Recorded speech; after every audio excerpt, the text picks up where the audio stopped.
Hello, dreamers, and welcome back to Manifest with Metty.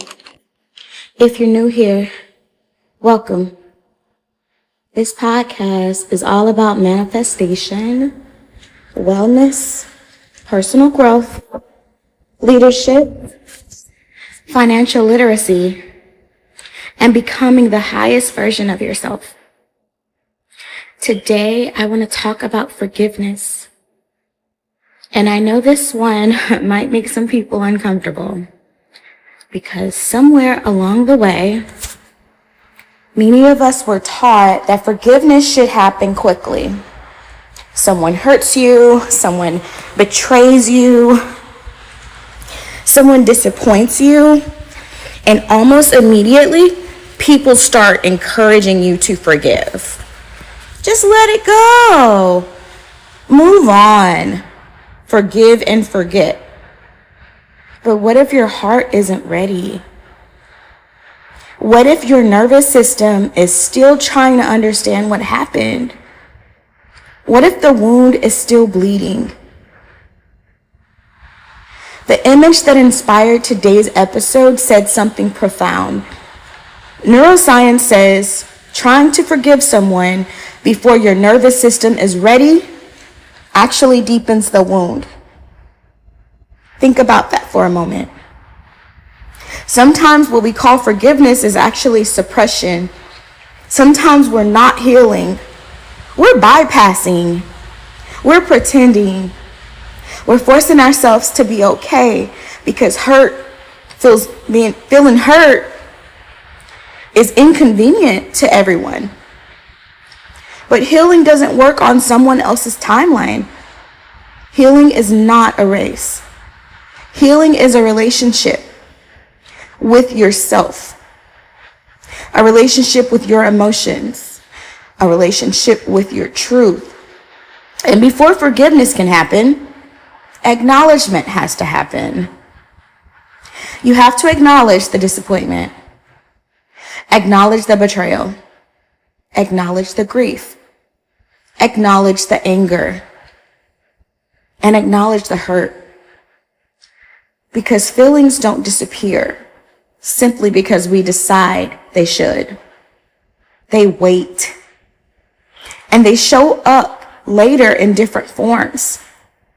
Anxiety, resentment, hypervigilance, fear, difficulty trusting, difficulty receiving love, difficulty feeling safe. That's why self-awareness matters. Instead of asking yourself, how do I forgive?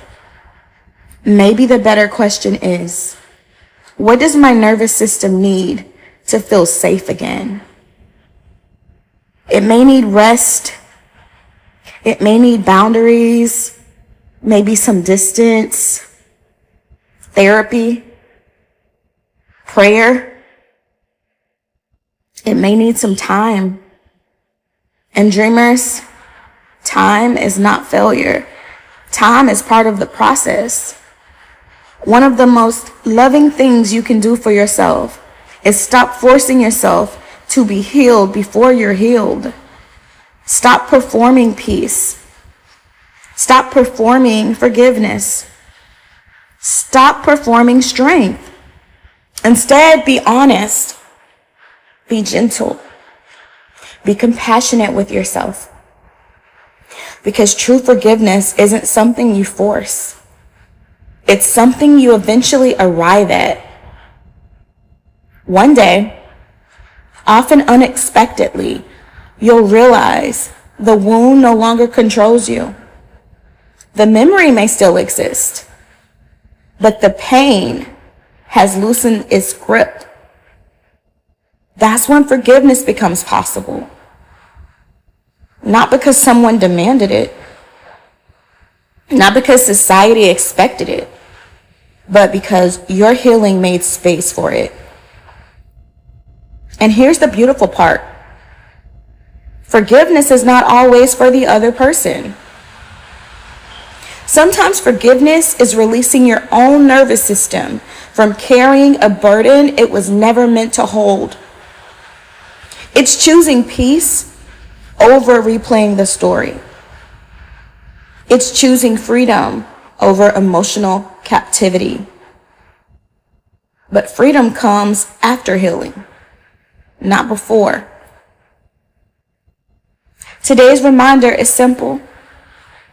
Forgiveness is not a deadline.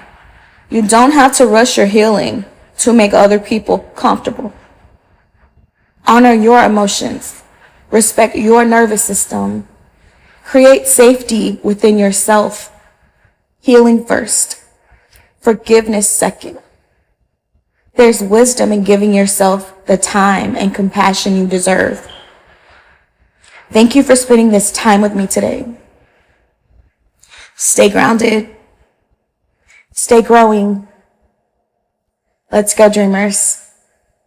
I love you.